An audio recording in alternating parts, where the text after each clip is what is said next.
Good morning students. आज का हमारा जो टॉपिक है वो डिवैल्यूएशन ऑफ मनी है, यानी मुद्रा का अवमूल्यन। देखिए, जो ये डिवैल्यूएशन ऑफ मनी होता है ये एक मौद्रिक प्राधिकारी यानी एक देश की गवर्नमेंट करती है। सबसे पहले हम डिवैल्यूएशन को समझने की कोशिश करते हैं कि डिवैल्यूएशन आखिर है क्या। तो सबसे पहले लिखा है, devaluation is the deliberate downward adjustment of a countries currency value. यानी अवमूल्यन एक देश की करेंसी का जानबूझकर किया गया वैल्यू को जानबूझकर कम किया जाता है। ये जो प्रोसेस होता है ये सरकार द्वारा किया जाता है। लेकिन ये प्रोसेस क्यों करते हैं? अवमूल्यन का मतलब हो गया एक देश की करेंसी की वैल्यू को कम करना दूसरे देश की करेंसी की तुलना में। क्लियर है? अब बात करते हैं इसकी कुछ डेफिनेशंस की। डेफिनेशंस जो हेल्प करेगी हमें डिवैल्यूएशन को समझने में करेगी। इसमें सबसे पहले हमारी जो डेफिनेशन है वो है पॉल एंजिंग की। वो कहते हैं कि devaluation means lowering the official parties, यानी अवमूल्यन का तात्पर्य मुद्राओं की अधिकृत समताओं में कमी कर देना है। इसी प्रकार दूसरी एक डेफिनेशन है प्रोफेसर H.E. इविट की। वो कहते हैं कि where for any reason it is considered necessary to cheapen the exchange value of country's currency in terms of others. The process is known as devaluation. अर्थात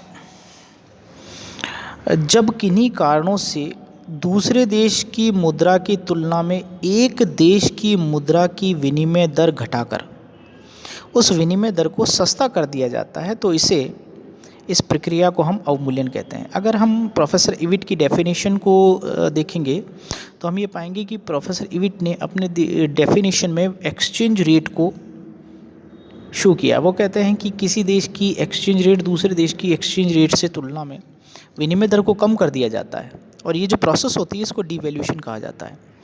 यानी एक देश की मुद्रा को सस्ता कर देना दूसरे देश की मुद्रा के अपेक्षा। इसी प्रकार एक और डेफिनेशन है डॉक्टर गंगुली की। वो कहते हैं devaluation means lowering the external values of countries currency, यानी अवमूल्यन का अभिप्राय देश की मुद्रा के बाह्य मूल्य में कमी करना है। मतलब आप एक देश का जो मौद्रिक प्राधिकारी होता है वो अन्य देश की तुलना में अपने देश की मुद्रा के मूल्य में कमी कर देता है। इससे उस देश की जो मुद्रा होती है वो सस्ती हो जाती है। आखिर ये डिवैल्यूएशन क्यों किया जाता है? अगर आप डिवैल्यूएशन को देखेंगे तो इसका रीज़न यहाँ मिलेगा, और वो कहते हैं कि devaluing a currency reduce the cost of countries export and can help shrink trade deficit. यानी अगर डिवैल्यूएशन किया जा रहा है, मुद्रा का अवमूल्यन किया जा रहा है, तो उसका इफ़ेक्ट एक्सपोर्ट पर और ट्रेड डेफिसिट पर पड़ता है, यानी व्यापार घाटे पर और निर्यातों पर। इसे समझने के लिए मैं यहाँ पर आपके सामने एक इलस्ट्रेशन पेश कर रहा हूँ। आप इस इलस्ट्रेशन को ज़रा गौर से देखना। इलस्ट्रेशन में मैंने यहाँ पर दो कंडीशंस लिखी हैं। पहली कंडीशन है प्रेजेंट कंडीशन में मैंने $1 बराबर रुपीज़ को कन्वर्ट किया है, और $1 बराबर 70 रुपीज़, ये आज की एक्सचेंज रेट मान लीजिए। अब मैं अपने यहाँ पर आपको दो इलस्ट्रेशन दे रहा हूँ। दो इलस्ट्रेशन यानी दो ऑप्शन है। दो ऑप्शन में पहला है 80 और दूसरा है 60। यानी एक वैल्यू अगर आप देखेंगे तो एक वैल्यू 70 है जो कांस्टेंट है, और मान लीजिए चेंजेस होते हैं और वो बढ़कर हो जाती है 80 और एक हो जाता है 60। तो इसमें दोनों इलस्ट्रेशंस में एक दिया हुआ है डिवैल्यूएशन और दूसरा दिया हुआ ओवर वैल्यूएशन, अधिमूल्यन। अधिमूल्यन का तात्पर्य होता है जब हमारी करेंसी स्ट्रॉन्ग होती है, हम महंगा कर देते हैं अपनी करेंसी को, और डिवैल्यूएशन में होता है कि अपनी करेंसी वीक हो जाती है, यानी हम उसको सस्ता कर देते हैं। यहाँ अगर आप देखेंगे तो $1 इज इक्वल्स टू, मान लीजिए कि आज कंडीशन जो है वो 70, हम इसे बेस रखेंगे। अब हम दूसरी वाली कंडीशन से इसको अप्लाई करते हैं कि $1 इज इक्वल्स टू हो जाता है 80। इन केस अब मान लीजिए कि $1 बराबर 70 और $1 बराबर 80। तो जहाँ कल अगर $1 70 का था, 70 रुपीज़ का था, आज उस डॉलर के बदले अगर हम 80 रुपीज़ चुका रहे हैं तो ये हो गया डिवैल्यूशन, यानी अवमूल्यन, हमारी मुद्रा सस्ती हो गई है। अब मान लीजिए कि दूसरी कंडीशन में मैंने लिखा $1 इज इक्वल्स टू 60। तो $1 इज इक्वल्स टू 60 यानी पहले 70 रुपीज़ हम $1 के चुका रहे थे, आज हम उस डॉलर के बदले चुका रहे हैं 60। तो इस कंडीशन में हमें 10 रुपये का फ़ायदा हो रहा है, तो इसलिए हमारी जो करेंसी है वो एक्सचेंज रेट के अकॉर्डिंग स्ट्रॉन्ग हो गई है। इसको समझने के लिए प्रयास करते हैं कि आखिर अधिमूल्यन और अवमूल्यन किया क्यों जाता है।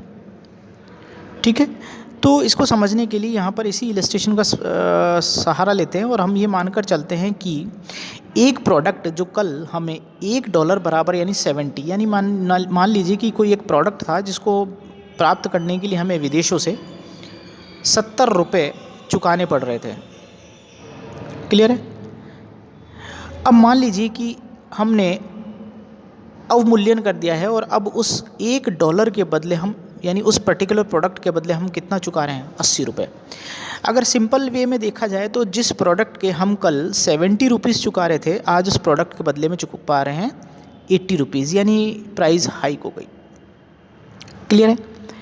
इस वाली कंडीशन में आप क्या करेंगे, कल जो चीज़ आपको 70 की मिल रही थी और आज आपको 80 की मिल रही है, यानी अवमूल्यन कर दिया, तो इससे इसका इफ़ेक्ट क्या पड़ेगा। आप जो खरीद रहे थे अब आप क्या करेंगे, उसको कम कर देंगे, यानी आप अपने इंपोर्ट यानी आयातों को कम कर देंगे, क्योंकि जिस प्रोडक्ट की कल आप 70 दे रहे थे आज उसके 80 दे रहे हैं, तो आप इंपोर्ट को डेफिनेटली रिड्यूस करेंगे। सेकंड कंडीशन, इसका एक्सपोर्ट पर इफेक्ट देखिए। जिस प्रोडक्ट अगर आप सेल करते हैं तो जो प्रोडक्ट आप सेल कर रहे थे उसके आपको कल 70 रुपीज़ मिल रहे थे और आज अगर प्रोडक्ट को सेल करेंगे तो आपको 80 रुपीज़ मिलेंगे।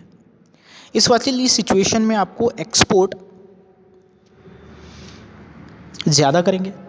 इसी तरीके से अगर मैं ओवर वैल्यूशन की बात करता कि $1 बराबर 60 कर दिया जाए तो क्या होगा, कल जिस प्रोडक्ट के हमें 70 मिल रहे थे आज उसके अगर 60 मिल रहे हैं तो हम अपने एक्सपोर्ट को कम कर देंगे और $1 बराबर हम और क्या करेंगे, जब सस्ता होने की वजह से अगर मान लीजिए हम इंपोर्ट कर रहे हैं तो सस्ता पहले 70 का था आज 60 का हो गया है, तो इस वाली कंडीशन में हम इंपोर्ट को ज़्यादा कर देंगे।